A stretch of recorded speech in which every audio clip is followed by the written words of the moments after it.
Bangla live 24/7-এ আপনাদের সকলকে স্বাগত জানাই। বদলি সুযোগ সিভিক ভলেন্টিয়ারদেরও বড় পদক্ষেপের পথে মমতার সরকার। লোকসভা নির্বাচনের আগে সিভিক ভলেন্টিয়ারদের ভাতা বাড়িয়েছে মমতা বন্দ্যোপাধ্যায়ের সরকার। এবার মহিলা সিভিক ভলেন্টিয়ারদের জন্য বড় পদক্ষেপ নিতে চলেছে রাজ্য পুলিশ। বিয়ের পর মহিলা সিভিক ভলেন্টিয়াররা যাতে শ্বশুরবাড়ির জেলায় বদলি সুযোগ পান সেই বিষয়ে ইতিমধ্যেই ভাবনাচিন্তা শুরু হয়েছে। আর এই সিদ্ধান্ত কার্যকর হলে চাকরি করেও মহিলা সিভিক ভলেন্টিয়াররা সাংসারিক দায়িত্ব পালন করতে পারবেন বলেই মনে করছেন শীর্ষ পুলিশ আধিকারিকরা। নতুন এই প্রস্তাব শীঘ্রই নবান্নে পাঠানো হচ্ছে বলেই জানা গিয়েছে। মুখ্যমন্ত্রী মমতা বন্দ্যোপাধ্যায়ের সবুজ সংকেত পেলেই এই সিদ্ধান্ত কার্যকর হবে বলে রাজ্য পুলিশ সূত্রে জানা গিয়েছে।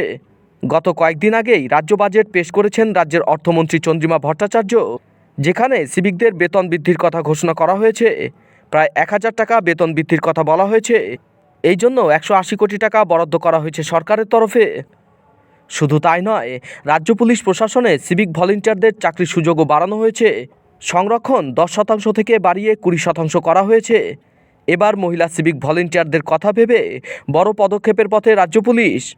বর্তমানে সিভিক ভলেন্টিয়ারদের কাজে অনেকটাই নির্ভর করতে হয়। থানা থেকে ট্রাফিকের ডিউটির ক্ষেত্রে পুলিশের বড় ভরসার জায়গা হয়ে উঠেছে এই সিভিকরাই। প্রায় 1,30,000-এর বেশি সিভিক ভলেন্টিয়ার রয়েছে, যার মধ্যে 40%-এর অধিক মহিলা। বিপুল সংখ্যায় সিভিকরা পুলিশের কাঁধে কাঁধ মিলিয়ে কাজ করলেও বদলির সুযোগ পান না সিভিক ভলেন্টিয়াররা। বিশেষ করে মহিলারা কাজে অবিবাহিত অবস্থায় যোগ দিয়েছিলেন, কিন্তু বিয়ের পর মহিলা সিভিক ভলেন্টিয়ারদের কাজ ছেড়ে যেতে হয়। দূরে শ্বশুরবাড়ি হওয়ার কারণে কাজ ছাড়তে হয়। বদলির সুযোগ না থাকার কারণে এই সিদ্ধান্ত নিতে হয় মহিলাদের। আর তা উচ্চপদস্থ আধিকারিকদের কানে যাওয়া মাত্রই এই বিষয়ে ভাবনাচিন্তা শুরু হয়। এরপরই West Bengal police state welfare committee মহিলা সিভিকদের বদলির প্রস্তাব সহ একটি চিঠি পাঠায় রাজ্য পুলিশের ডিরেক্টরেটে। তার ভিত্তিতেই উচ্চমহলে শুরু হয়েছে চিন্তাভাবনা। নিয়মটি কিভাবে চালু করা যায় তার প্রাথমিক খসড়াও তৈরি হয়ে গিয়েছে বলেই খবর। আর তা নবান্নে পাঠানো হয়েছে বলেও জানা গিয়েছে।